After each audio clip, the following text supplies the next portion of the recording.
actually the angle I'm always going for with podcasts. Is not to explain guests or the theme or what I decided to talk about, and just let it be more organic. Oh, and so nice. it opens up to be perfect in a situation like this. Perfect. Okay, that I yeah, have. just slap on headphones. Let's have a conversation. Yeah. Yeah. Just I'm like, this that. is exactly how it is. I have no Yeah. idea what your theme is. Or... That's fine. You don't have to, because we don't even have to. I don't even have to touch it. That's cool. Right. I have it written down just in case. But yeah.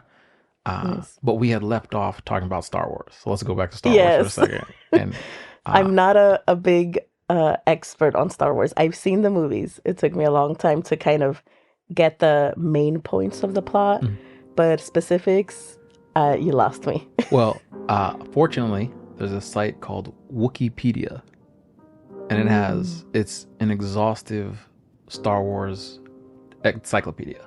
Oh, wow. Yeah, and then people, just like Wikipedia, you can edit it, and so you just add to it or correct things. So there's the beauty on this one is things that are non-canonical, like Disney, when Disney took over. Yeah, they're like, we're not going to be putting those in the movies. It's still up there for reference, but it's not something that's part of the now Star Wars universe. Oh, okay. Right. Like that scene you were telling me that they just don't show that scene of Princess Leia anymore. Yeah. So it was even called Slave Leia. Yeah, so she's chained up, wearing brothel gear, right? And when I was a kid, that was like a cardboard cutout. That was like at every single comic book store and every single nerd place that was there. And it wasn't not uncommon that people had it at their house. They don't sell it anymore. I'm sure you can find it online, but no, they 86 that with the quickness. That's crazy. I mean, it makes sense, but just in terms of their audience shifting a bit because it's Disney, they're like, no, we're not gonna have that. But back to strong female leads, I have it ranked. Like Princess Leia's up there. Terminator. Right? Oh, definitely. Ridley from Alien franchise. You know, I wasn't a big fan of the Alien franchise, but I don't know if I was. I know. I don't know if I was too young to like the goriness of the alien. You know, like I was pretty young, and I was like, oh, I don't know, like I don't want to ever meet those kind of aliens. Yeah, that's nightmare fuel. Yeah.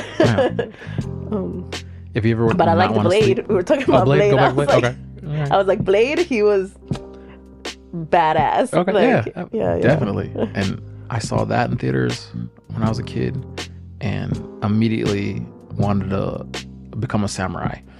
I gotta sign up for martial arts. I gotta learn this just in case it goes down.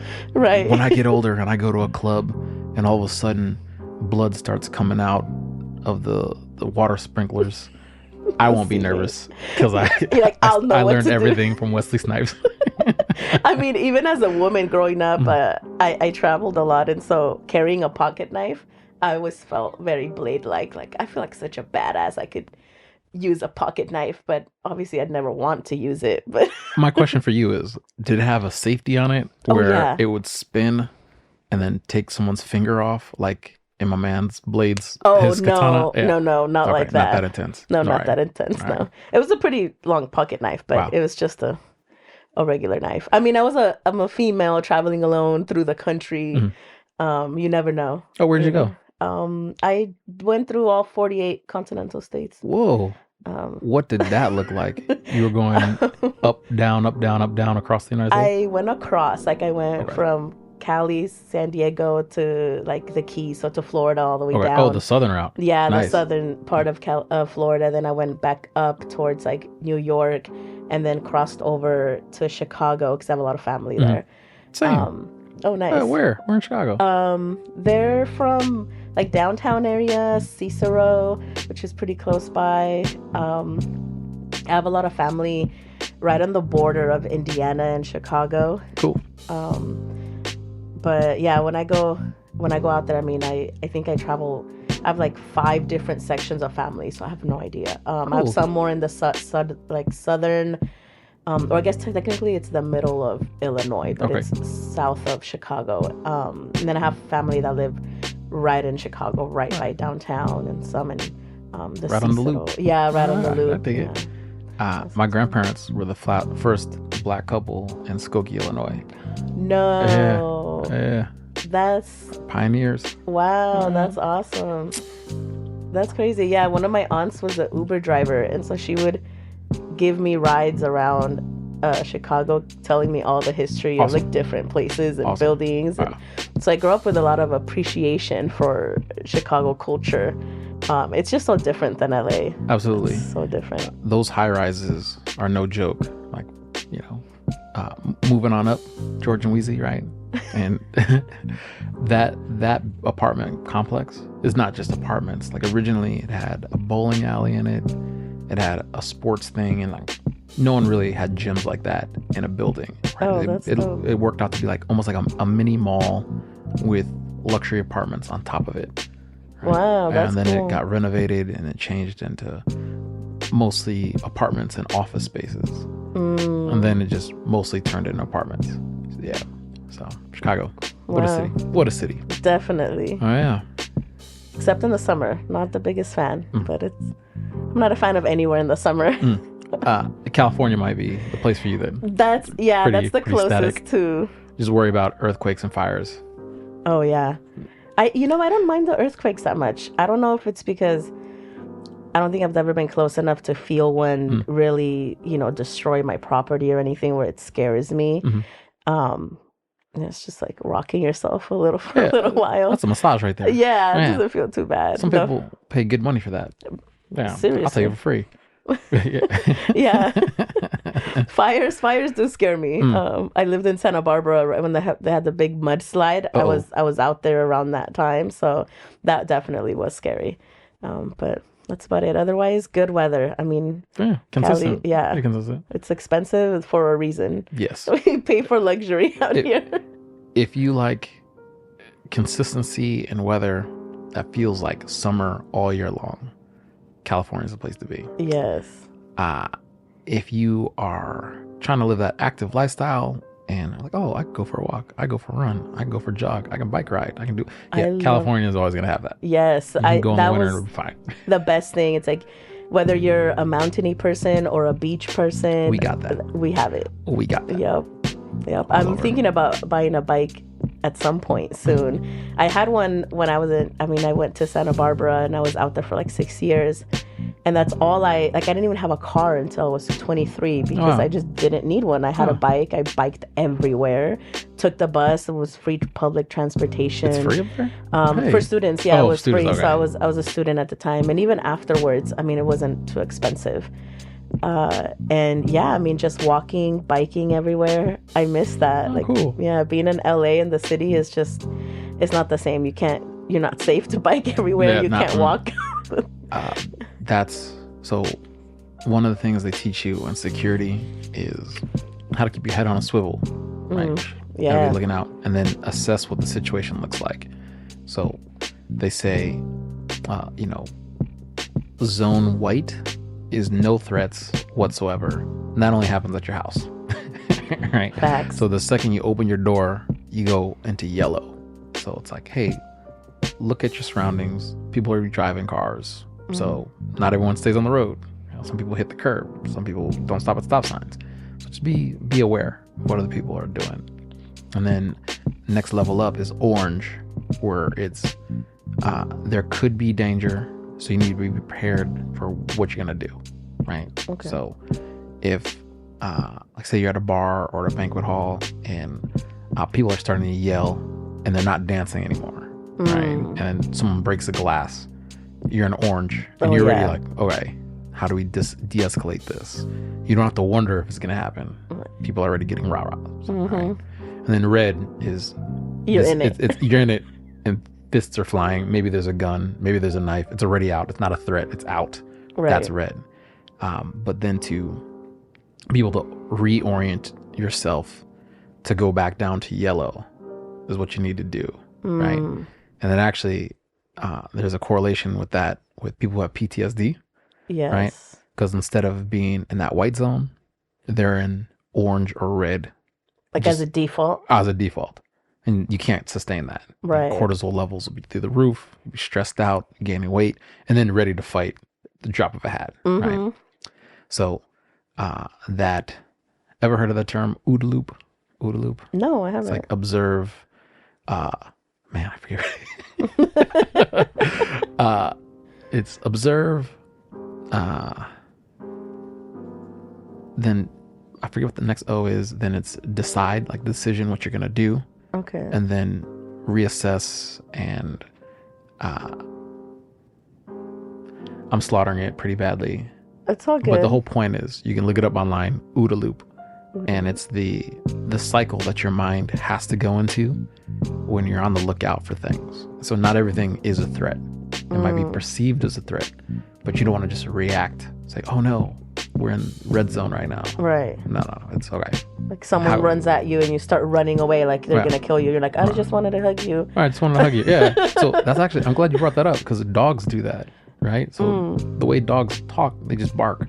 Right. And if they're really excited, they run towards you. Yes. And so if you go in a fight or flight with a dog that you don't know, he might think you're playing. And like, oh yeah, I'm gonna chase him. Like a nip, getting a little bite, a nip is not the same thing as sinking your teeth in. Right. Right. Yes. And so many dogs have been put down because they attacked someone. But it was like, oh no, they were just saying hi. They were really playful and they were so excited they didn't measure their strength. And yes. They bit you a little too hard. Yes, bit a little too hard, and feelings got hurt. Now Fido is no longer with us. It's at the farm, right? Right. But that's something for. I mean, that happens to humans too. You're saying like absolutely. PTSD. That's absolutely basically what it is. Like you perceive this not threatening thing as this immediate danger. Yeah. Oh yeah, like people who are like driving the Humvee, right? Or maybe they're driving the boat, or they're driving the helicopter. But it's mostly when you're in the caravan and you're going through whatever town. They say when the person in front of you starts to brake, be prepared for an ambush. Right? So, oh, hey, all of a sudden you're going to kill mode because the person in front of you might have a bomb, or it might be a setup to trap everyone who's on the envoy, right? Okay.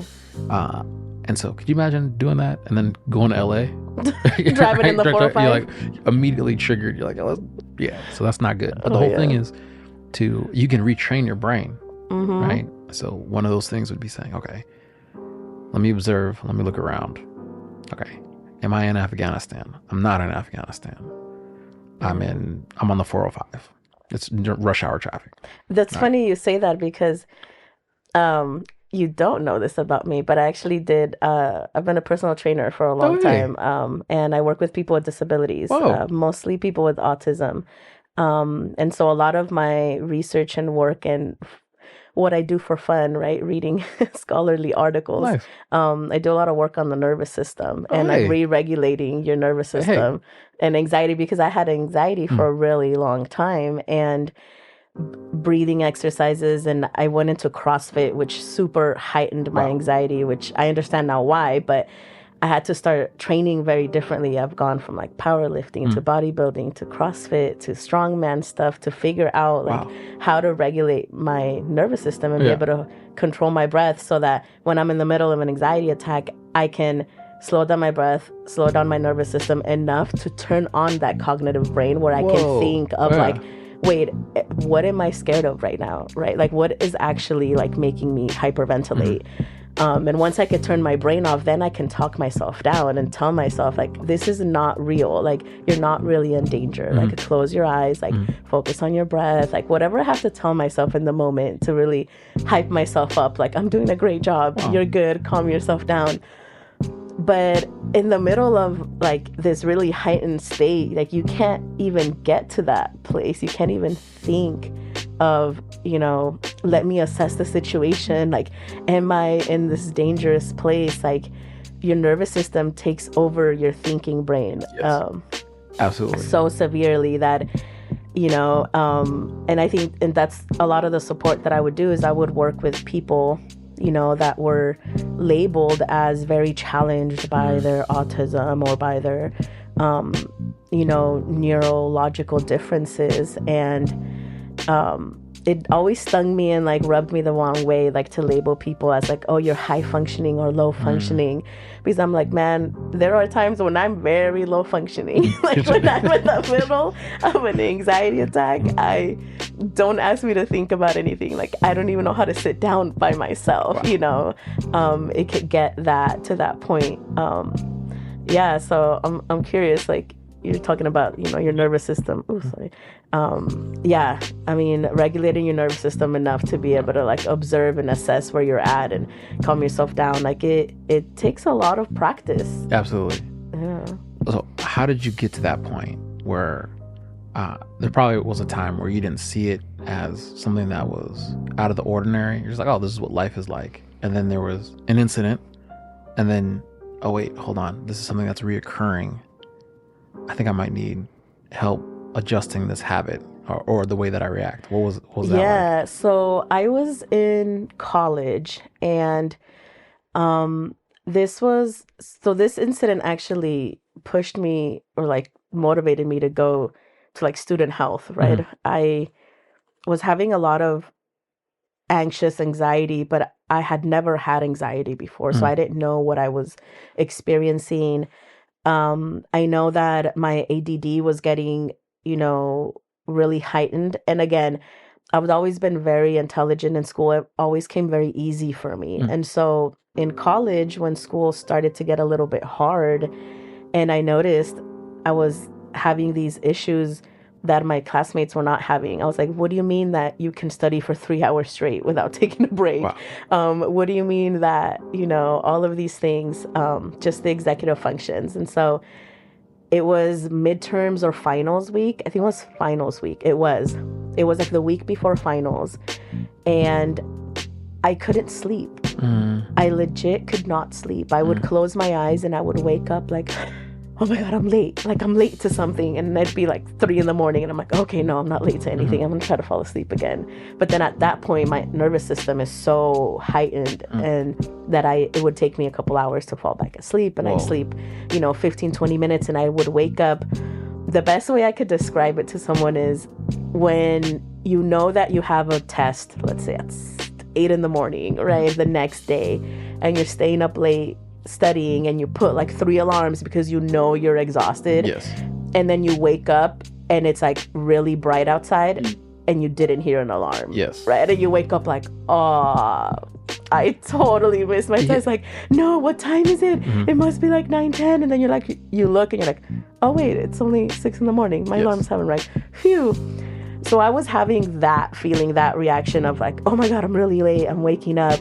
And then realizing, okay, no, there's nothing actually wrong. Phew, calm down.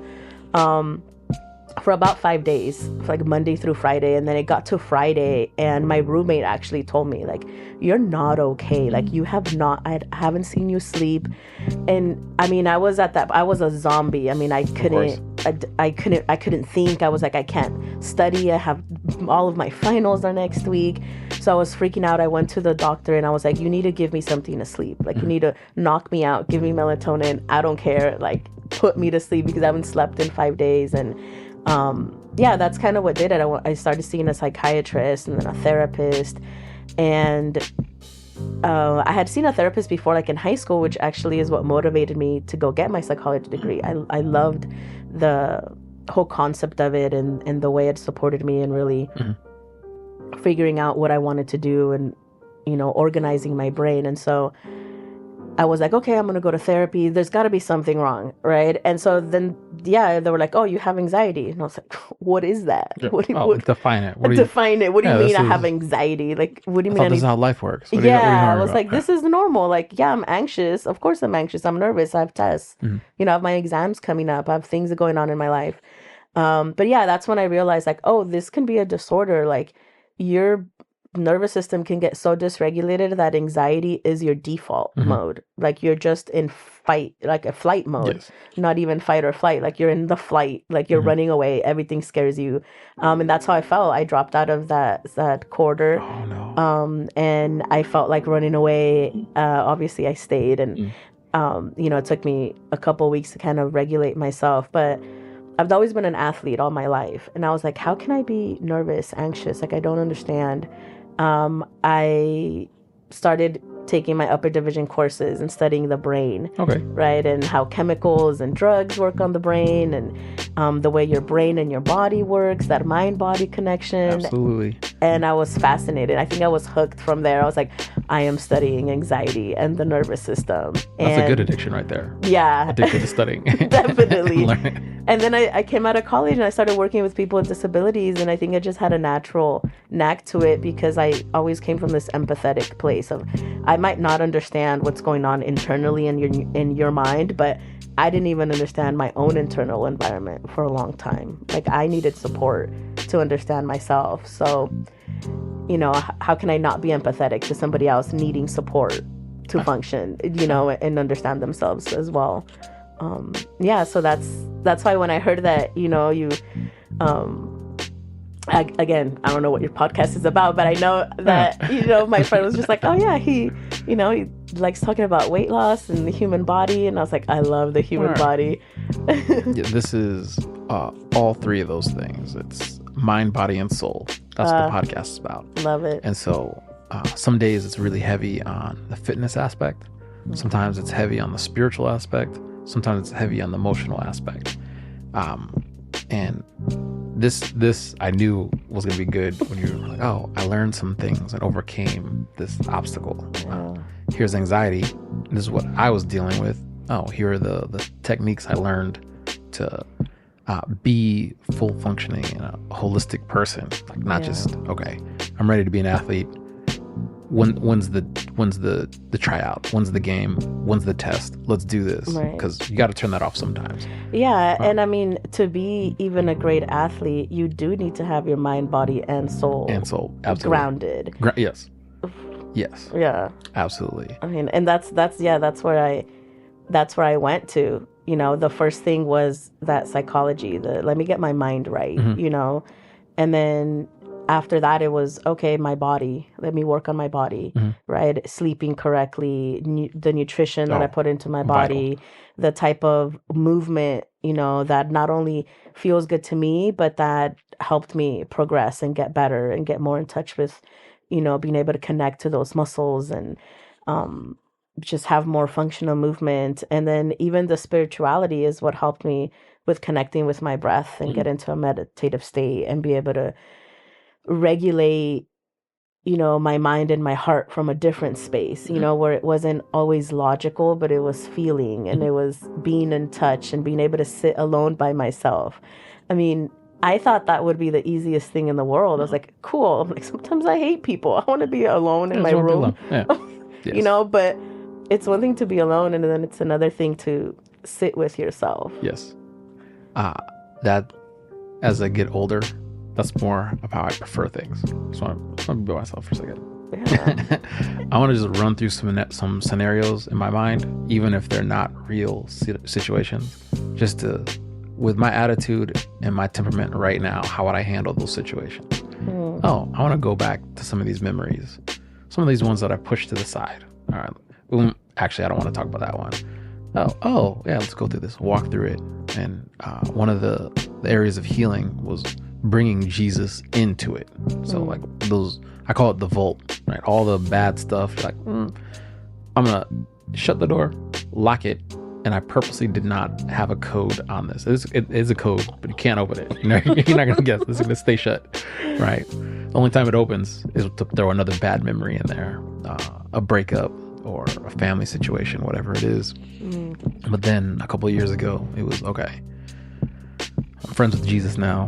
All right, where were you in this particular situation? And it almost becomes like Russian roulette, like in the gun, not the right, not on the table, right? You're like, all right, this has the potential to go sideways real fast. That's why I put it in the vault. But if I'm here with Jesus, oh, you tell me where you were in that particular situation. And that's been something that I know that I'm healed when I can talk about whatever the situation it was and not start crying or be like, you know what, I want to be alone for a really long time and not talk to anyone. So yeah, I relate to your story in college. College is such a trip, right? Because it's like, it's not just serious academics now. Like, oh, if you thought high school was hard, wait till no. Wait till you get to college. But then it's a new scenario, maybe a new city, new town, your friend group is not there, and maybe you did have a friend from high school who's at that college, all of a sudden they disappear. You're like, wait, That's funny. What happened? I thought you wrote in my yearbook. Yeah, that kind of is what happened. Like around that time. Yeah. That's funny. I knew I shouldn't have been heartfelt. I should have just said hags. Have a great summer. Never see you again. Right? No. Yeah. But the being in that new environment and then saying, how am I going to navigate this with the time that I have for studies and setting up and living life 1 year at a time for those 4 years. I mean, I went to a 5-year school, but you get the point. And so that is such a crucial time for development. But then if you have some bad habits, that actually might be the death of you. College, right? I mean, I saw so many friends drop out, not be able to make it. I mean, I had a friend that had a Bill Gates scholarship, which was full tuition paid for all the way through his doctorate program. Whoa. And he dropped out like the second year of his bachelor's program. Dang. I was like, you went to 2 years of college having your entire career paid for. And because you were lazy and you decided to spend your money on drugs and food, like you just dropped out and you didn't study. I'm like, oh, that is a pitfall. That is a real pitfall. I couldn't believe that happened. And he was Hispanic, so it like almost stung me even more because I went to a predominantly white college. I mean, it was culture shock for me. I was like, I had never seen this many white people in one place together. And it was really cool. I made a lot of great friends. But, you find your niches in small communities. And so to me, it was like, oh, my God, like it was one of my people that like had made it and then just let himself drop the ball. But college can be really demanding. Absolutely. There's so much, like you said, there's so much difference that you go. I mean, you're a 17, 18-year-old kid that's fully dependent on your family to go completely independent in this place that has thousands of options and it's hard like if you don't have some type of support or grounding and people to keep you accountable. Your friends really do make a really big difference, especially. It's vital. That might be what either makes or breaks a college career. And that right there is something that you don't really see in the movies. It's like, oh, this is a time for freedom and doing whatever you want without parental guidance or presence, just no presence. And sure, there are those party movies like that, but then the reality is if you're not used to silence and then you're alone for a little bit, you're like, oh, now I'm uncomfortable. Right. All right. So put studies aside, academia aside. If you are with a bunch of other people who are in your age group, and especially culture shock, oh man, it's gonna be terrifying. Oh yeah, absolutely terrifying. I mean, you go to bad habits so easily because it's the easiest way to connect. I mean, even now, like you think about anybody in their adult life, in my early 30s, if I wanted to socialize, the easiest thing to do is to go to a bar. Oh, let's grab a drink. Let's go get a drink. Oh, yeah, I'm gonna catch up. On me. Yeah, haven't seen you in a while. Let's go get some drinks. And you tell someone I don't drink or I don't want to drink. It's like, so then what do you want to do? Yeah, what, going for a walk? What do you mean? Yeah, it's like, what do you mean? You want to grab coffee and walk around? Like, who does that? Like, well, truth be told, my man's Will, he actually inspired me to quit drinking. Oh. Like, he's a social person. Yeah. And I never told him this, so this is the first time he's going to hear this. I don't know how it came up. He's like, oh, yeah, I don't drink. Like, huh. Right? Like at first, why? What's going to be the excuse sober? for us hanging out? Well, I guess I'll just see you here, right? But it's not that serious. But it was a moment where I'm like, okay, well, how do I get to the next level in terms of what my goals are for fitness? And the thing that had been looming since I was 19 years old was cut out alcohol. We all know it. You'll be just fine. Yeah. And so that was one of those things I put in the vault. I'm going to find another. I'm going to work out twice as hard. Yeah. Like, how about that? I'll do anything and everything but that. Anything but that. Even in fitness spaces. I mean, I used to run a gym, and everybody after the gym, you go grab beer. Yeah. I mean, it's such a part of it, especially in like high intensity sport. Yes. Anything that requires you to like expend a lot of energy. I mean, beer is the quickest form of carbs and energy that you can consume. So it's like, okay, you're drained. Let's go get some beer. That's the more hydration in a beer after a hard workout than in water. So it's the perfect excuse because you also get a little alcohol. Yeah. Yeah. But then that process, I don't know. I think it's been about 6 weeks now of not having alcohol. How do you feel? My sleep is so deep. Yeah. When I wake up in the morning, so normally it's, imagine you're a pilot, a Boeing 747. You know how you flipping all the switches, turn it on and out? That's me in the morning. Like I got to go through each of those checks. Like, okay, hold on. We need to fuel up too. Okay, hold on. Hold on a second. Let's go through all of those things. And now when I wake up, I'm like, okay, it's shifted. I don't say it's perfect, but I'm more firing on all pistons. But then I'm like, okay, how can I adjust my attitude right now, right in this moment, right now? And that was the thing that had been the struggle when I was going to the gym really early in the morning. But then, fight or flight kicks in when you're motivated. And I would go from white zone to orange when my alarm went off in the morning. And that's how I was able to, I would just spike adrenaline and go to the gym. Like an angry waker. Absolutely. That's funny. I used to be like that. I still am like that, actually. I'm not gonna lie. I'm not gonna say I used to be like that. I'm definitely like that when I take like naps. And for a long time, I mean, everybody knew, like, if Liz is asleep, and don't wake her up. Like, you don't want to be on the other end of that stare. Yep. Like, my ex-boyfriend used to tell me the same thing. He's, I'm a widow, by the way, so I'll call him my ex-boyfriend. Rest in peace. Thank you. So he used to tell me, he was like, I will do anything but wake you up. Nice. And it would be in a nap, sleeping over, like, and sometimes I would get mad, like, I'm telling you, I'm giving you permission to wake me up. And he's like, you can give me the full green light to wake you up. He's like, if you don't wake up with your alarm, he's like, I'm sorry, honey, you can be late, but I won't. Yes. He's like, I won't wake you up. I mean, it was one of those things that no matter who, no matter when, if I woke up, for the first 5 minutes, I was going to be like so pissed off. Yes. I mean, angry, like you said, like in that orange red zone for absolutely no reason. And I was even conscious of it and can tell you, like, okay, thanks for waking me up. Like, no, don't talk to me until I talk to you again. Yes. Like, I'm just really pissed off at you.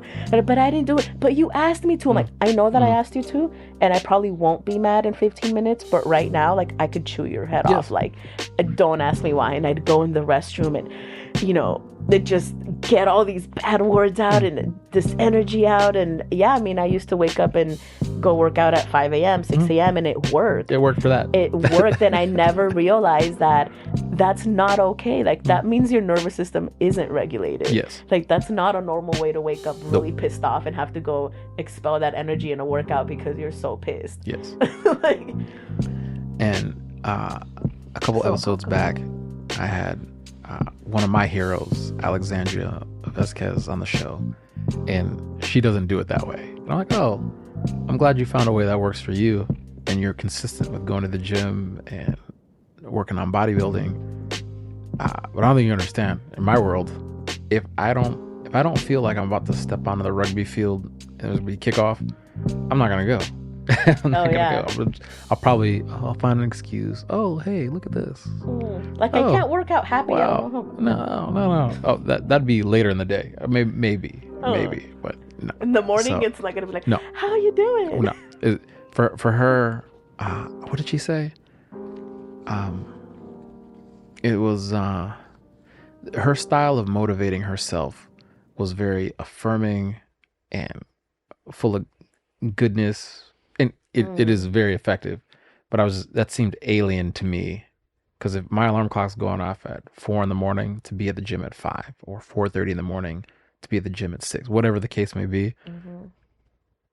It took a lot. What's that internal conversation sound like? Like, what do you? So she had asked me that too, and I was like, I don't know if you want to hear this. All right, it's you're coming with me or you're not. And I imagine a knife at my throat, like my version looking at me and say, hey, we're going to the gym. So you decide now. And that immediately put me fight or flight. Like let's do this. Your more fit version of yourself, like you would say, like the better version of yourself kind of calling to you and saying, like, get up, like this is where you need to go. So that would be the first week. And then I'd actually be able to beat my alarm clock because I'd be like, oh, I know my alarm clock's about to go off and we're going to the gym. I'm ready, the best version of myself for being able to have this consistency for the 6 to 8 weeks. So I'd be fine. Yeah. So I'm like, hey, it worked. But in the long term, it did not help for making friends. Right. And at the gym, I'm not there to make friends. Right. So I was like that too for a long time. But I actually like working out in group settings. I think because it changes my mindset. Yes. You know, because if I go in the gym by myself, I am there in fight mode. Like you said, like I'm stepping on a rugby field. Like I'm about to, you know, and that's, to me, that's how I work out best. And even to this day, like there's something about the way that you could call on your muscles, because if you think about when you're angry, the part of your nervous system that lives on is in your fight mode. Yes. Right? So that's all sympathetic nervous system, fight mode. You're seeing red. Your body can't put the energy into your like digestive system and your organs and also in your muscles. Absolutely. Right? Like you can't think and fight. Like you're just fighting with all your might. So the best way to get all of your energy into your muscles so that you can lift and push and pull as hard as you can is to go into fight mode. Yes.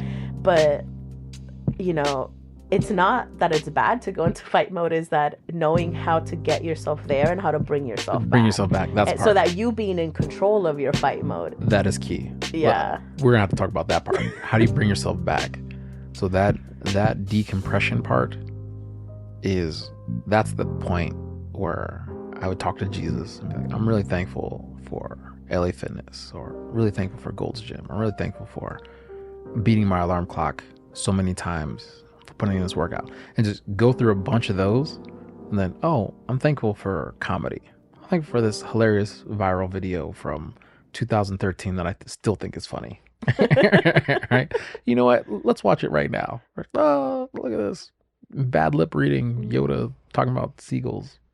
You know, I love that you said gratitude, and gratitude is what puts you back into I mean, the frequency of gratitude is in your parasympathetic nervous system. Oh, hey, look at that. Yeah. Well, because I noticed if I don't, I'm hypercritical.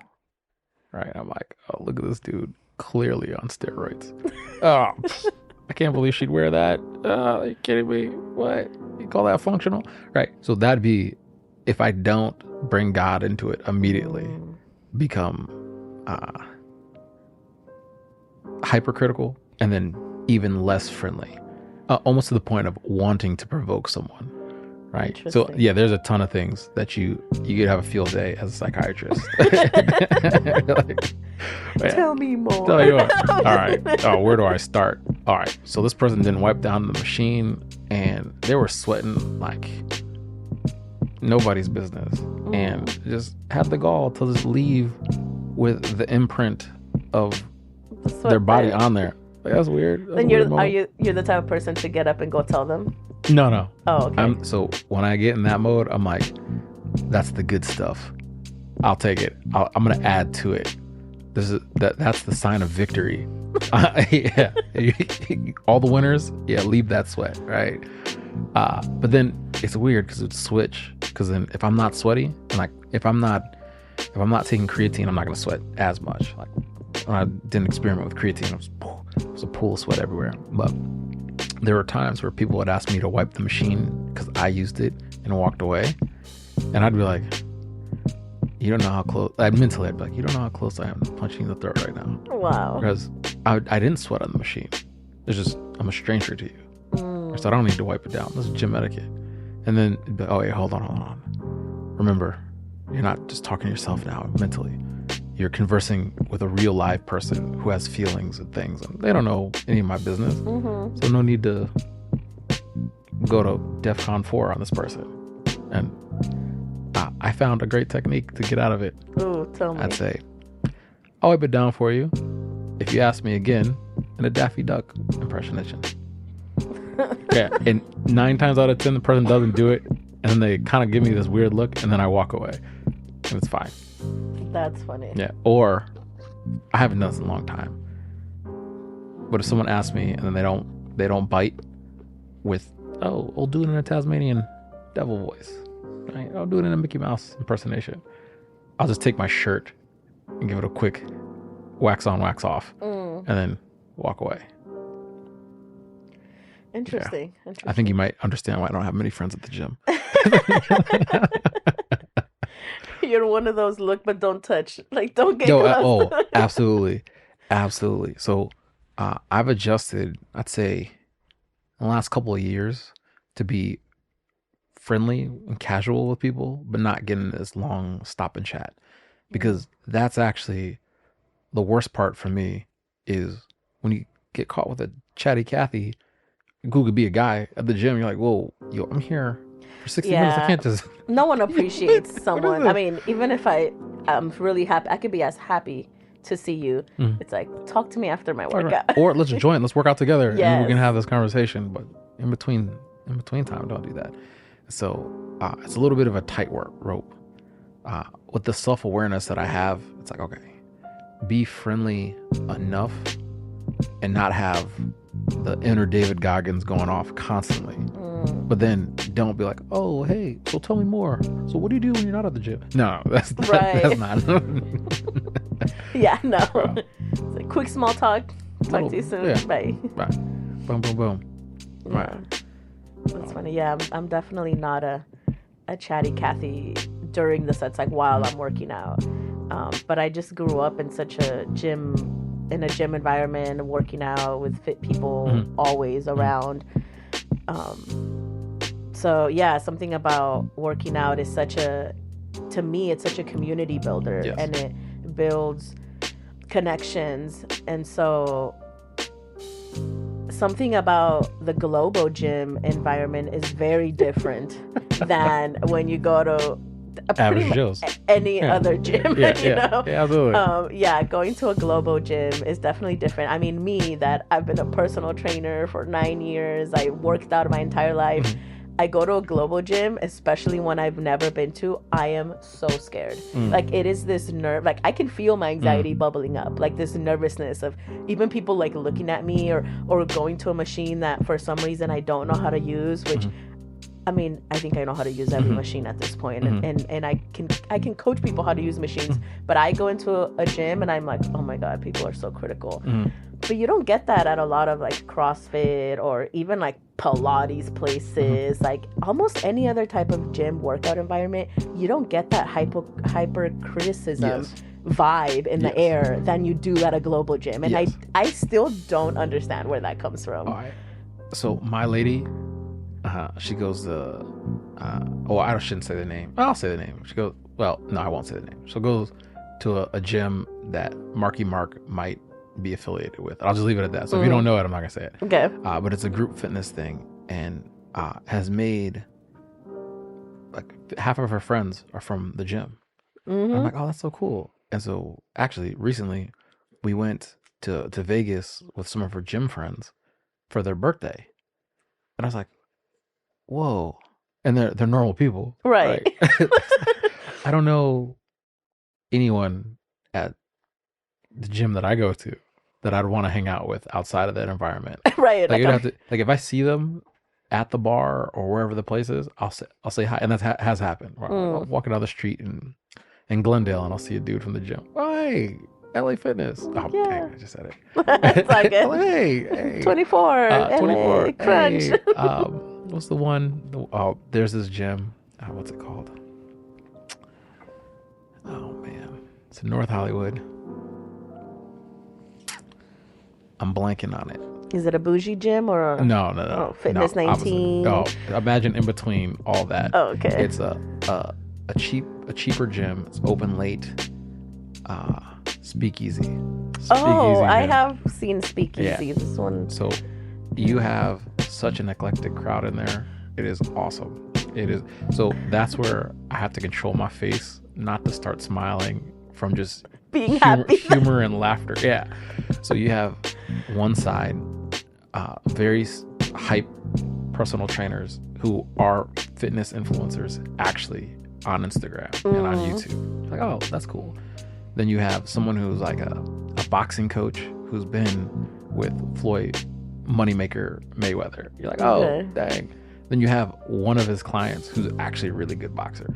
Then you have a grandma who's also who's getting personal trained to be a boxer, but it's just to keep heart rate up and cardio going. It's like, oh, wow. Yeah. Then you have wherever gym you go, there's gonna be like the pack of teenagers. Oh, right? yes. Don't have the gym etiquette, right? But specifically at that gym, these kids were huge, right? I'm like, I don't know if they were playing football or what, but like they're maxing out. But they actually have some really impressive weight that they're doing. Okay. But they're not having the right etiquette to stay away from injury. So someone's, oh yeah, I'll spot you. But then they're like, watch those two struggle. I'm like, you could die. You could die. Yeah. You're 175 trying to do 315. Dude, you better spot them. And then the half struggle, they lift it up. Ooh, right. Like, so I think in that situation, it's the opposite of white zone, yellow zone, orange zone, red zone in terms of being cautious. It's more like, all right, you're here for a reason. You're not here to people watch, but you can't help but people watch because there's all these characters. It's entertaining. All these characters here. All right, don't just laugh at this person. Like, there's no reason to do that. But That's then when funny. you see some stuff, you're like, yo, all right. Do you ever see that the video where there's this guy running on the treadmill and this really athletic, fit, attractive woman starts jogging next to him on another treadmill, and so he like speeds up. He's really trying to show how in shape he is. Right. Then he trips and he falls out. He face plants, smacks so hard. Ooh. He hits the ground. She looks back and he starts doing push-ups like he meant to do that. yeah, it's good. It's golden. So that type of stuff would happen there. Oh wow. And I'm like, all right, it's not me just being critical. This has to go in no script. Yeah. I have to make a movie about this, right? So yeah, sometimes people's critical thinking like has me really questioning like, what are we doing? What are we doing? What are we doing? So I'm like, you really thought that was a good idea? Okay. Yeah, about to find out. Yeah. So, That's funny. Well, yeah, I recently started going more to a global gym, or I spend more time at a global gym versus I spent a lot of time at like CrossFit gyms. I did a lot of strongman type of things. When I went to a global gym, I went, there was like to Powerhouse when nice. Crunch used to be Powerhouse back in the day. It was all the good bodybuilding equipment. Grew up kind of around that type of stuff. Nice. That wasn't that long ago. It wasn't that long ago. When I first moved to California, it was all Powerhouse. And I would know, this is going to sound super weird. I just hear myself saying what I'm about to say, and I already have analyzed it. It sounds weird. So I want to just say it. I could tell which one you went to because the color coordination. Interesting.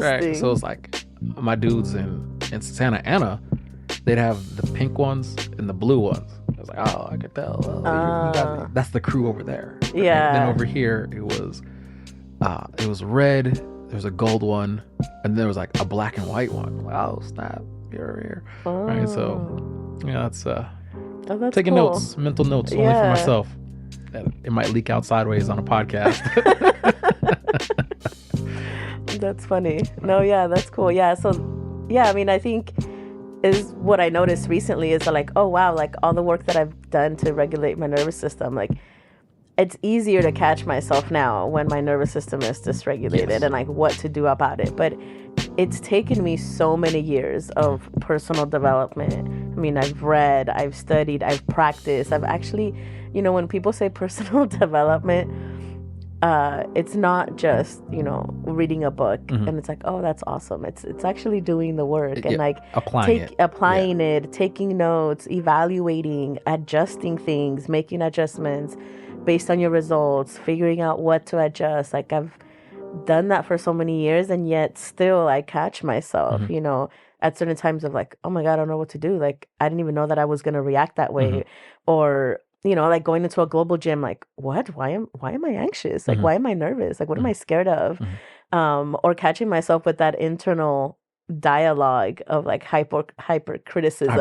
That's the right. one. Yeah, like you criticize yourself and it does leak out. It's you know, something that I very recently, maybe this last year or two, that I really come to understand, like from a personal perspective, is the way that your internal world is the way you show up, and it's the way that you see the world. Yes, like you said, it's like if you're always out there criticizing everybody else, that is most likely the way your internal dialogue sounds.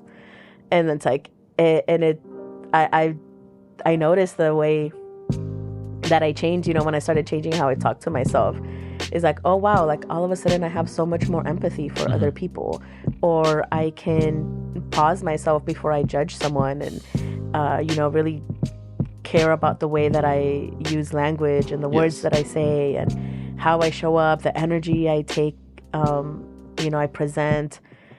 I have a couple of people that are very clairvoyant that I work with, and they're very good at calling me out when I come in, and they'll be like, hey, like we should do a meditation before we get started. And I was like, really?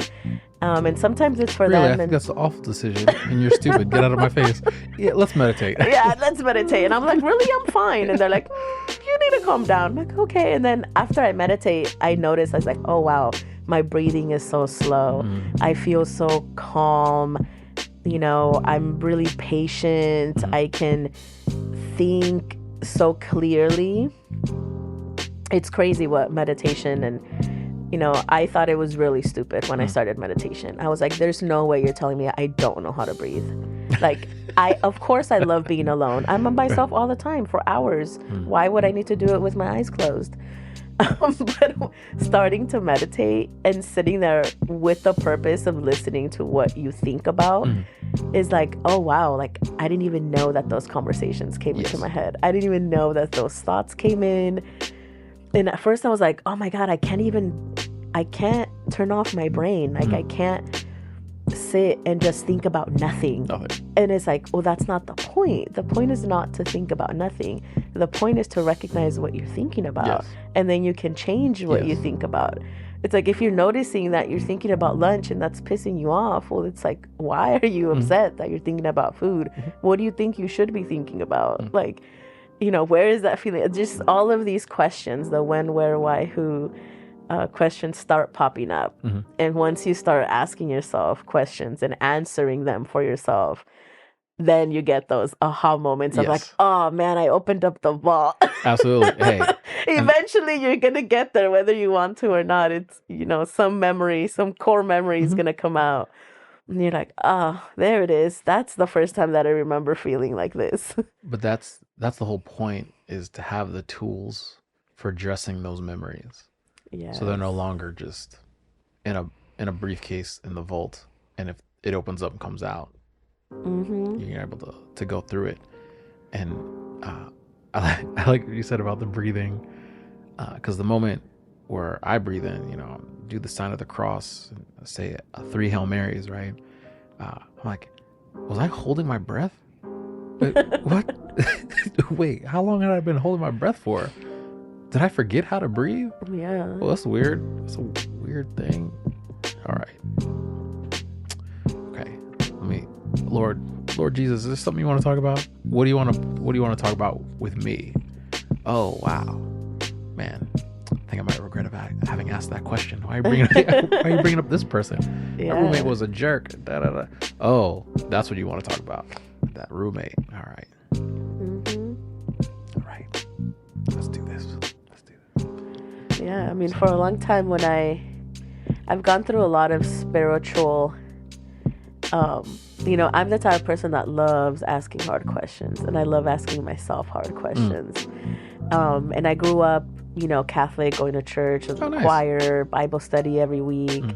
You know, went through my own crisis of like, well, I don't believe in God the way that this church taught it to me, so maybe God isn't real, you know? And so then I went through my little atheist phase. It lasted like a year. I was like, I don't believe in God, but that never felt right with my soul either. You know, that I was like, no, it's not that I don't believe in God or I don't believe in Jesus. I just didn't want to practice it the way I was. Very much the type of kid that didn't like to be told what to do. So, you know, you put me in an institution that's telling me how to talk to God and how to pray. I was like, no, that's not how I do things. So I went to college and I took, one of the first things I did was I took a lot of religious studies courses because I wanted to know why I believed and what I believed in. You know, it's like, I can respect someone's decision or viewpoint or values, even if they're 100% opposite of mine, as long as I can understand them. As long as I can understand why that makes sense to you, totally accept it. I can understand. I might not have that thought process, but as long as it makes sense and it's not just because someone told you, so then that's why you have that, you know, belief, then cool. Like you have a reason. You understand where your belief comes from.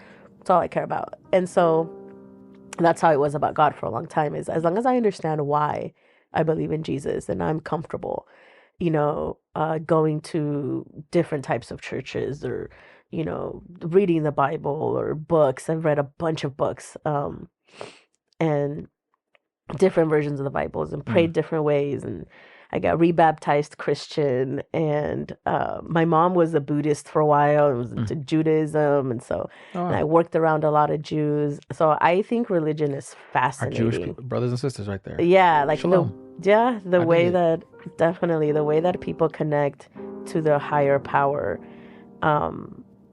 You know, I can understand, like, there's so many different types of people. Like, I can't expect everybody to connect the same way or to understand the way I connect with God and Jesus and when I pray. But yeah, prayer was something that was really helpful when I started meditating, because whether I wanted to admit it or not, it brought me closer to God, because it brings you closer to yourself, you know, and your essence. And you start to realize that I don't have to do this, you know, list of requirements that the society puts on me in order for me to be, you know, a good person. Like, I don't have to do all of these things. I don't have to have all of these things, like a house and a family and a car and money and a career, in order for me to be a good person. Like, I am a good person, and because I'm a good person, then you know, that I'm made good, I'm perfect, and that's why I will have and be and do all of these things. But it took me a long time to get back to that, you know, to that circle. And yeah, like, that's something that helped me with my nervous system and be able to, praise God. Yeah, for sure. You know, and it's funny, people are like, what are you? And I'm like, I don't know. I'm a child of God. That's all I know. That's my favorite one, child of God. You know, yeah. And I'm like, I will go to a Christian church. I'll go to a Catholic church. You know, like, I'll go to different places, because I can respect that, you know, when you put people together with a common goal, you get places faster and you get farther. And so whether that's spiritually, that's at the gym, you know, if you work out by yourself, you're going to get amazing results. But if you have even just one accountability partner, one person that goes with you, you're going to get better results a lot faster. Absolutely. If you pray and you connect with God, that's amazing. And you have one other brother or sister in God, or somebody else that prays with you, you go to someone else's church, you're going to strengthen your relationship. Absolutely. Yes. And this is going to sound like a tangent from what you're talking about, but it's not. It comes back to it. Have you ever done the Bible in a year? Oh, have a drink. Oh my God. Okay. Sorry, it's the AC. Uh-oh. We're at the... I'm ready. All right. Okay. Okay. Cool. All right. So have I done the Bible in a year? Bible in a year. I did Bible study. I think it was about a year. Yeah, we read it in tandem with I think the book's called The Crown, but I can't remember. But about the horses? No, so it essentially is all it's the Bible, but it's all written in like story format. Oh, cool. So it goes through all the stories, but then it tells you like, oh, okay, this is summarizing, you know, this passage through this passage. It gives it to you in order. Oh, wow, that's intense. In chronological order. Oh, I like that. And so you're reading it and you're going through the Bible and reading, you know, you read the story version and the Bible version, and you kind of put them together. That's awesome. And then we'd, you know, had a whole study group. So then we'd talk about, you know, what that story was, the time period that it, you know, that they're talking about, how it relates to you now. The thing I love about the Bible is because you can read it literally or metaphorically. Or both. Or both. Yeah. Or back and forth, back right? and forth, yeah. You go from literal to metaphor.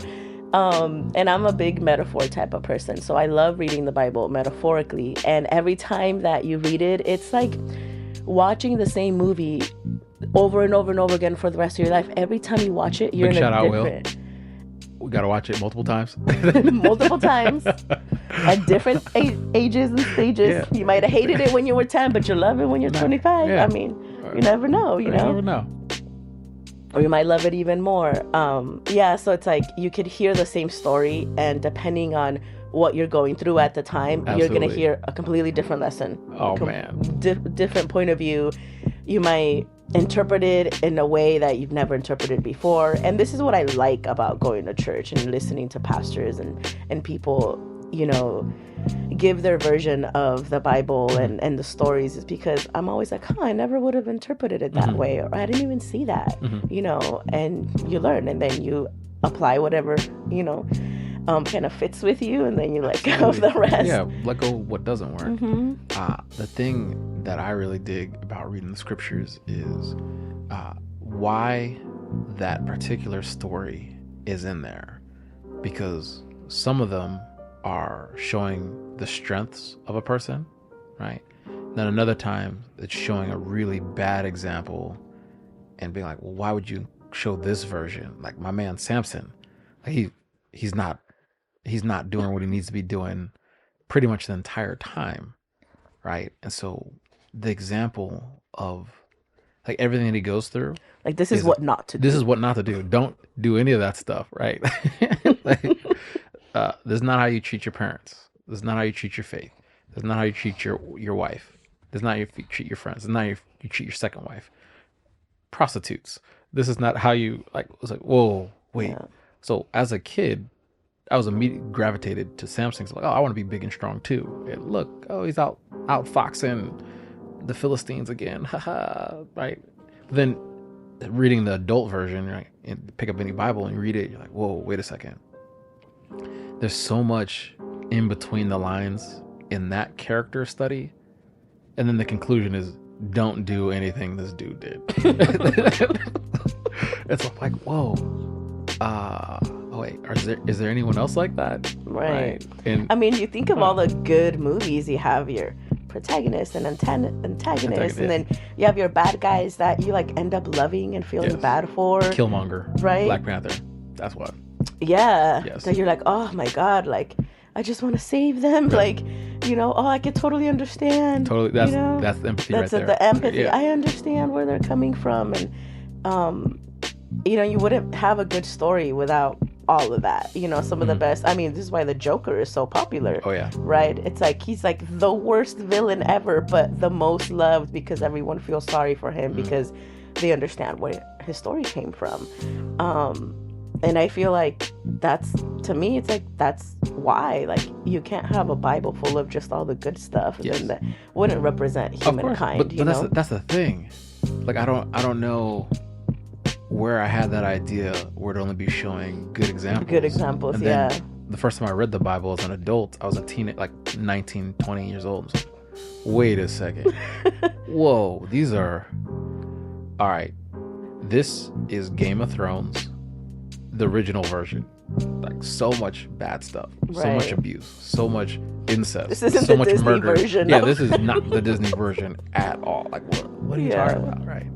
And so just looking at that, I was like, whoa. And just back to our original conversation about awesome female leads like Princess Leia. So in the Book of Judges, like the only judges that did a good job, like almost got A+, were the women, like Deborah, Jael, all that. Like they did what they're supposed to be doing. They did it the way they're supposed to be. God asked them to, and they were awesome leaders. Like whoa. All right. The cure to toxic masculinity is ordered masculinity, right? Like, be a dude, but just understand there's areas where you need to scale back, right? Or actually, the thing you are saying is not a good look. Why would you even say that to begin with, right? And so, not to throw the baby out with the bathwater and just be like, oh, all masculinity is toxic. That's not true. There's some bad habits that we've done, right? And then there's also corrective behaviors that you can do that are not so different than learning how to self-regulate, having self-awareness, starting to work on your breathing so you don't go into fight or flight. Well, what happens when you're there? This is how you de-escalate. Right. Oh, all of a sudden that makes an oriented person who has friends. Yeah. Right? It's like, and that's where you get this notion of like, a strong masculine man, right? That is in touch with themselves and that can exercise their masculinity from a place of love and not from a place of, anger or resentment or authority or control. It's, it's this, masculinity is this peace bringing safety, security. Yes. And yeah, I love that. Going back to the Bible in a year, that's the challenge that I'd give to anyone who's looking for God or wanting to go deeper in their faith, is to read the Bible with a critical lens, but not like skepticism. So be like, oh, no matter what path you're on for walking with Jesus, it's do the Bible in a year and ask all the questions that come to mind without fear of rejection or someone being like, oh, that's dumb, or just shutting it down. And if there's a question that you have in any section, because once you go through Genesis, the average person will have 100 questions saying, hold on a second, what? This is why Muslims believe what they believe, and this is where it came from. This is where our Jewish brothers and sisters believe what they believe, and this is where it came from. This is where our Catholic Christian brothers and sisters came from. This is why they're doing certain things, right? But then have I call it the mystery box, because there's gonna be some questions that aren't going to get answered now in this life. Even if you read the Bible once a year, every year to your 103, you're still gonna have questions, right? And that's the one to take to Jesus about. And if there's not a response, okay, but you still keep walking, just keep moving forward. So yeah, I love talking about religion, Bibles, and stuff like that. And I'm such a science person, so I looked for a lot of answers to my questions in science. Okay. And for a long time, I didn't find them until I did. Until I realized that, as crazy as it is, it's like science is catching up to religion, because religion comes from a basis and a foundation of spirituality, of individual connectedness with God, right? And with the universe, whatever, all sorts of frequencies. We're all energy, we're all frequency, right? We all understand that and know that, but the way that we've been able to explain it scientifically versus spiritually and just knowing is so crazy. And I love that, like, the more that we ask those questions in ways that, some people want to understand them, it's like, like, you can find those answers. If you connect with God in a way that feels very scientific, and you want to go through the energies and the math and the physics and the theoretical physics of it, you can find it that way. But if you want to go through the feeling your emotions and the way you feel in a church and the conversations you have and prayer, you can go through that way too. Like, there's so many different ways to, like, the point is that you get there. Like, get there. The point is that you get to a place where you feel connected to the highest power, because that's what is going to help you feel grounded. And the more grounded you are physically, in your body, like spiritually, mentally, in the way that you show up for yourself, especially first before anybody else. And and then that motivates you to start working on your body, working on the way you talk to people, you communicate, the way you learn about people, and just everything. Everything connects to everything. Yeah. Really. Yeah. And you hit the nail on the head too about seeing the correlation between science and religion, because that's the purpose of the Bible, is actually not to prove that, but it's all there, right? Yeah. So why? Let me chip you out. Let's watch this. What are you sitting on? I'm sitting on a couch. What's the couch made of? Atoms, materials. We can go. What are atoms made out of? Protons, neutrons, and electrons. Oh, I remember. Yeah, you got it. You get an A+ in chemistry and orgo too. Right. So, what is an electron made out of? Energy, matter and antimatter, right? It's all made out of. Oh man! Matter. All right. Yes, you're right. But then there's quarks, right? That are made up, and you have things that are smaller than that make those up, right? Gluons, mesons, right? Yes. All these things, and then even inside of that, it's made up of other things. The ether, right? Is that where you get to ether? Oh no! Watch this. Oh. Watch this. It actually goes down to the subatomic level, and at its purest essence, it's light. It's like pure light. Yes, like pure energy, light. pure light. Yeah, yes. pure light. And so the second anyone starts to mention frequency, oh yeah, right? Like, oh yeah, because it'll be a light, a form of light. Yeah. And Jesus talks about if your eye is bad, right? Oh well, your eye is the lamp of the body, right? And so if your eye is bad, he's very specific word. He says, the dark light in you.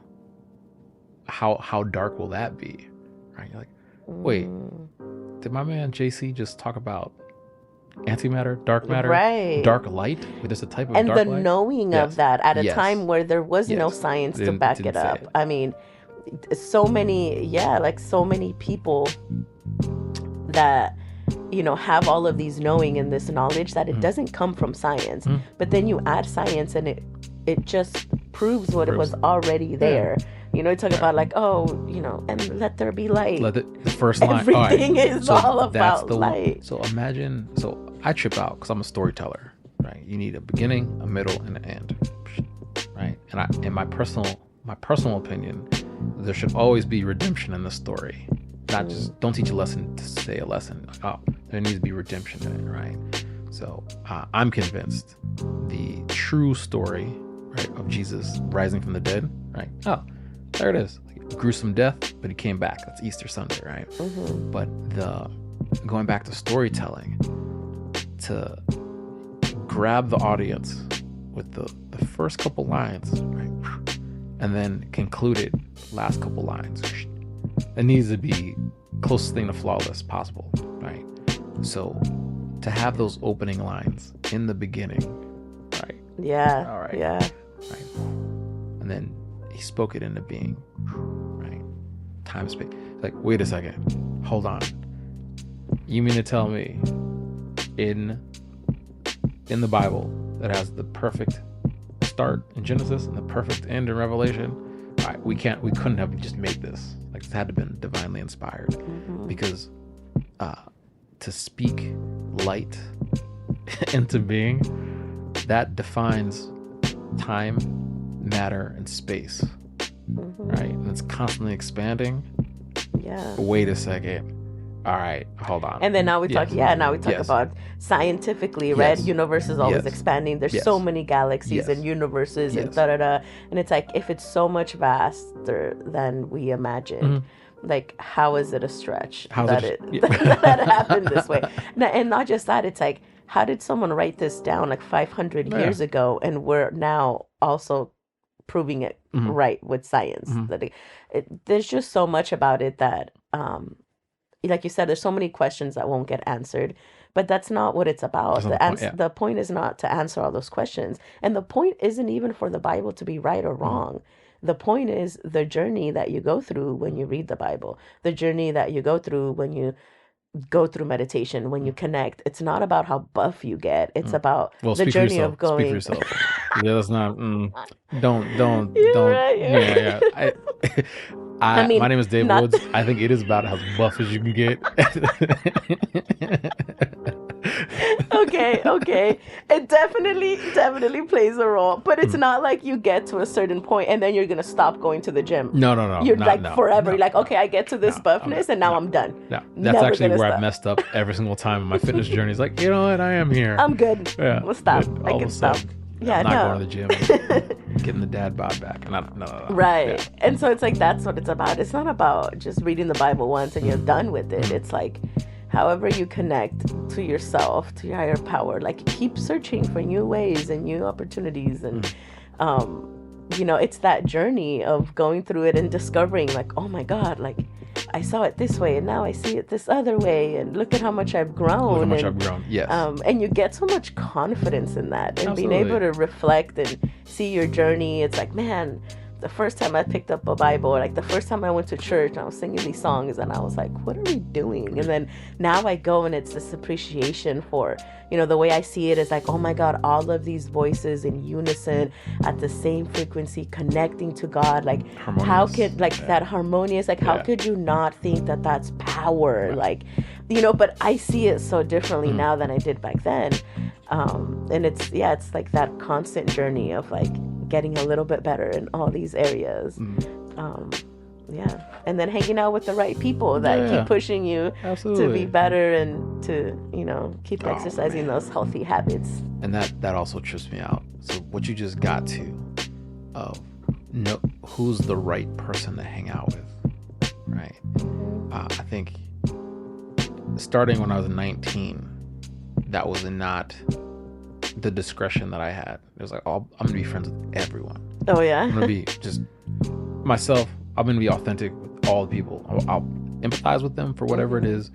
We'll celebrate our differences, yada yada yada. But then, yeah, sure, you can come into my heart. I'll go into your friends, right? And then the betrayal started happening. Like, yo, all right. Yeah. But the whole thing now, 20 years later, practically 20 years later, is to notice the difference between a counterfeit and the real thing, right? So if I was like, hey Liz, you want $100? You want a C note? I'm gonna give you $100, right? What would your response be? I'd be like, for what? For what? Oh, well, you're smart. You're full of wisdom. Why are you giving this? What are you using? No, if I was like, I just want to say thank you for being on the You versus You podcast. This is a gift. Spend it on whatever you want. And I give you $100 bill. What would you say? What would you do? By the way, spoiler, I'm not going to do that. Dang it. Yeah. No, I'm just kidding. I have to bribe people. No. Now, the way my mentality is now, I wouldn't have done this maybe 2 years ago, but now I'd say thank you. All right. I'd accept it. I'd say thank you so much. Like, I really appreciate it. You didn't have to do that, but I appreciate it. I'm not going to say no to a blessing. And that's the way I see it now. It's like someone offers me something and it's like, that's a blessing. Why would I say no to money if I didn't need it? And I was like, you know what? I generally don't need this $100, but thank you so much. Like, I'll give it to somebody that does need it. Wow. Because I'd just be a conduit to that. It's like, I'm not going to say no because one, that robs you of the gift of giving and of blessing someone. Like, it feels so good to be able to help someone out or to give or to show appreciation. Like, that's your love language. Like, you giving me $100 is going to make you feel really good. Like, you're showing your appreciation. Cool, I'll take it. Like, you accepting it. And I'm accepting it. We're both blessed. Yeah. It's like, and it's great. And then if I use the money, I'll remember, right? Like where it came from. And then if I give it to someone, I'll let them know where it came from. And yeah, that's what I would do. But maybe 2 years ago, I probably would have been like, no, you don't have to. Like, it's okay. Like, I don't need it, even if I did. I insist. Yeah. Look, you've been such a great guest, great conversation. Here, you have to. And then I'm like, okay, thank you. Like, but I would take it and feel guilty. I'd have that energy of guilt of I shouldn't have taken it. I didn't deserve it. Like, I didn't ask for it, or do they see me as a charity case now? Right? Like all of these. Oh dang! Internalize it that bad. Wow. All of these negative internalized, fears, or doubts. And, of course, everything always comes back to childhood, right? But that's just something, like, I just grew up that way of always helping others and being of service, that I didn't realize being of service meant, from an overflowing cup, not from whatever cup you have. Like, if I have an empty cup, you still have to give. No, like, you can't genuinely serve from a place where you're empty, because then it doesn't come from a place of overflowing love and service. It comes from a place of you needing to feel good about yourself because you gave. Wow. And then that's a selfish reason. And then you're filling your own cup by trying to fill someone else's, and that doesn't ever work. That's the truth, Bob. Yeah. So now it's like that's where I'm at. That's where my mentality is. It's like, yeah, I'll take any blessing that comes away, and I'll feed it, the energy of gratitude versus the energy of guilt, because being guilty is not gonna. That's beautiful. I'm gonna make it ugly now. What if I ended up giving you a counterfeit? I gave you a fake $100 bill. Ooh. And you, all things considered, you'd accept it now. A couple of years ago, you'd be resistant, but then you did take it. I didn't tell you it was fake, but I just gave it to you. I wouldn't automatically think that you gave it to me on purpose. I would assume, honestly, I'd assume that you didn't know it was counterfeit. And I would probably call you and tell you. And then if you told me, like, oh, shit, like, you got me. Sorry. Let's go deep. Let's go real deep. I'm going to go, I had no idea. Honest mistake. But I did know it was a fake. I just wanted to flood the market with some counterfeit bills. Okay. I need to break these up. Here's one way I'm getting rid of it. By fake altruism. Right. So you find out like, I find out you've been doing it to other people or whatever. No, not that part. Not that part. Okay. The second you find out, you're at the gas station, you go to fill up your tank because you just got this crispy C note. Yeah. And then the teller, the gas station attendant is like, "What is this? It's not. Get out of here. Where did you get this? I'm gonna have to report you." What happens there? Like, what's that shock? I've actually had this happen to me once with a $20 bill, but honestly, I don't know.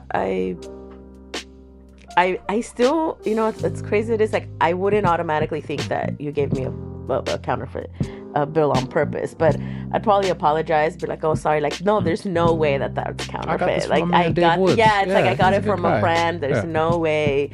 And then, I think I would eventually, like, once I found out that you really did give me a fake counterfeit money, part of me would laugh. I'd be like, wow, messed up joke. He didn't have to give me anything, but he chose to give me a fake $100 bill. And he knew. He knew, yeah.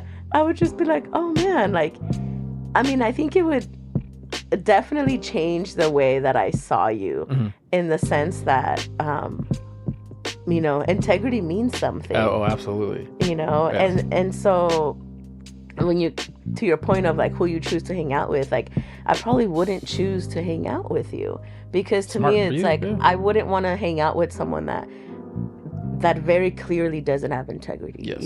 That says something and thinks something and then does something totally different. Yes.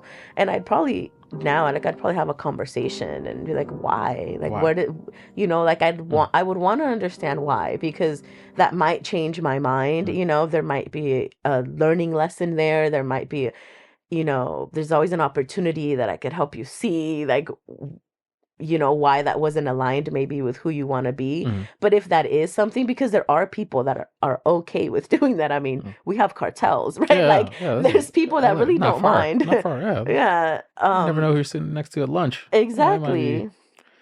That have absolutely no remorse, for, lying to someone or, but to me, it's like, that's just very unnecessary. Like, it was an unnecessary like an unnecessary evil, I guess, or it's like you didn't have to do that, you know. So I'd be like, you know, you're choosing to do that. I just probably wouldn't hang out with you. Wouldn't make it a big deal, but it would just be, you know, something about like, oh, okay, yeah, just not someone I would hang out with or kick it with, you know. He's a special case. Yeah. The reason why I bring it up is because that's actually how I treat new people and friends, and I go it through those tests of saying, all right, let me check it out. Let me hold it up against the light. I don't see that line going through the C note.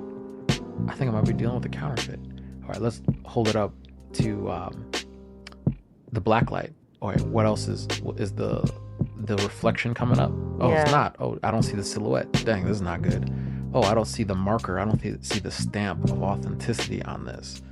Oh man, let me put the pin over it, right? Oh, this came out watered. Oh, wow. And that's enough for me. Yeah. But just there's a couple indicators of the test of integrity. If it doesn't check out, I don't spend my time on it. Or now on them. That's the whole. Yeah, so you metaphor. Become selective when you're choosing your friends. Oh, absolutely. So way less betrayal. Yeah.